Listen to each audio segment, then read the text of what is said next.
নমস্কার বন্ধুরা, সবাই কেমন আছেন? আজকে আমি রান্না করব কলার পাতায় চন্দনা ইলিশ ভাজা। তো এই জন্য আমি কিছু মশলা নিয়েছি, যেমন হলুদ, মরিচ, লবণ, জিরে গুঁড়ো, একটুখানি নিয়েছি রসুন থেতো করা আর অনেকটা পেঁয়াজ কুচি করা। তো এই জন্য আমি প্রথমেই যা করি, কলার পাতায় লবণ আর তেল মাখিয়ে নিয়েছি। তো আজকে আমি কলার পাতাটা সরাসরি কড়াইয়ে বসাই দিয়েছি, যেটাতে আমি সবসময় মাছ ভাজি। তো এই মশলাটা পুরোপুরি আগে আমি ভালো করে মিশিয়ে নিব, যাতে মশলাটা কোথাও বাকি না থাকে, সম্পূর্ণ মশলাটা একত্রে মিক্সড হয়ে যায়। এরপর আমি হাত ভর্তি করে অনেকটা সর্ষের তেল দিয়ে দিব। সর্ষের তেলটা আগে থাকতে মাখিয়ে নিলে একটা সুবিধা আছে, যেমন মাছ ভাজার সময় মাছ থেকে একটা জল বের হয় এবং সেই জলটা তেলের সাথে মিশে, এবং যখন সেই জলটা শুকিয়ে যায় তখন তো মাছেও অনেকটা তেল শুষে নেয়, তো তখন তেলটা মাছের মধ্যে পুরোপুরি চলে যায় এবং মশলাটাও চলে যায়, খুব ভালো লাগে। তো এক্ষেত্রে তেলটা আগে না দিলে সেই টেস্টটা পাওয়া যায় না। তো এখন আমি মাছটা দিয়ে দিয়েছি। দেখুন, এই মাছটাকে আমরা চন্দনা ইলিশ বলি। এটা মূলত একটা সাগরের মাছ, কিন্তু ইলিশ মাছের অনেকটা গন্ধ আসে। আপনারা কে কী নামে চেনেন এই মাছটাকে, আমাকে অবশ্যই কমেন্ট করে জানাবেন। আমি এখন মাছের মধ্যে মশলাটা মাখিয়ে মাছটা খুব সুন্দর করে কলার পাতায় আমি আমার মতো করে সাজিয়ে দিচ্ছি। আমার কলার পাতাটা বেশি বড় ছিল না, একটু ছোট হয়ে গিয়েছিল। যাই হোক, আমার ঘরে একটু পটল ছিল, তো পটলটা ভাবলাম কি করব, কুচি করে দিয়ে দেই। আর মূলত আমি পটলের খোসা সহই খাই, কারণ একটু শক্ত শক্ত থাকে বলে আমার খেতে ভালো লাগে। নরমটা আমি খেতে পছন্দ করি না। এটা মাখানো হয়ে গেছে। এখন আমি এটা মাছের পাশে খুব সুন্দর করে সাজিয়ে দিয়ে দিব। আপনারাও যদি চান এক একটা মাছ আলাদা আলাদা পিস করে, মানে আলাদা পিসগুলো কলার পাতায় আলাদা আলাদা করে এক এক পিস করে ভেজে নেবেন, সেটাও করতে পারেন। কিন্তু এক্ষেত্রে আমরা এরকমই করি, এটাকেই আমরা কলার পাতায় ভাজা বলি, এবং এভাবেই পাতুরিও এভাবে বলি। আলাদা করে কলার পাতায় মুড়ে আমরা তেমন একটা করি না। দেখুন, সাজানো হয়ে গেছে। আমি চুলার উপরে বসিয়ে দিয়েছি।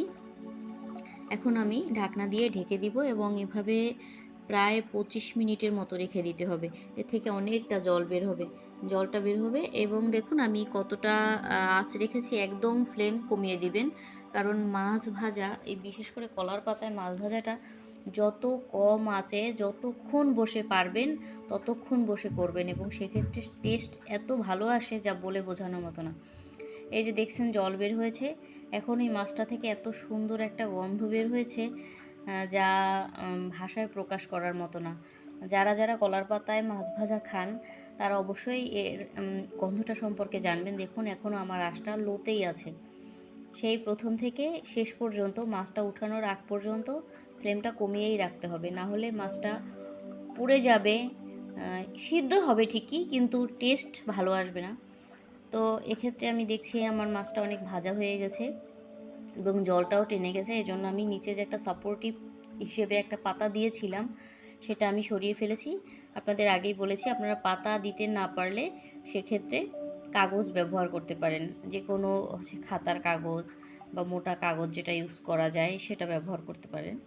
তো দেখুন, এটা নামিয়ে নিয়েছি। আমি এখন এটা উল্টে নিব। এখানে উপরে একটা পাতা দিয়ে আমি মাছটা পাতার উপরে আরেকটা ঢাকনা দিতে হবে, বা একটা প্লেট দিয়ে সাপোর্টিভ হিসেবে এটা দিয়ে শুধু উল্টে নেবেন। উল্টে নিলেই মাছটা ওপাশে চলে যাবে, এবং পাতাটা উঠিয়ে উঠিয়ে যখন দেখবেন যে এত সুন্দর একটা কালার এসেছে, তখন খুব ভালো লাগবে। এই সরাটা দিয়ে আমি এখন উল্টে নিব।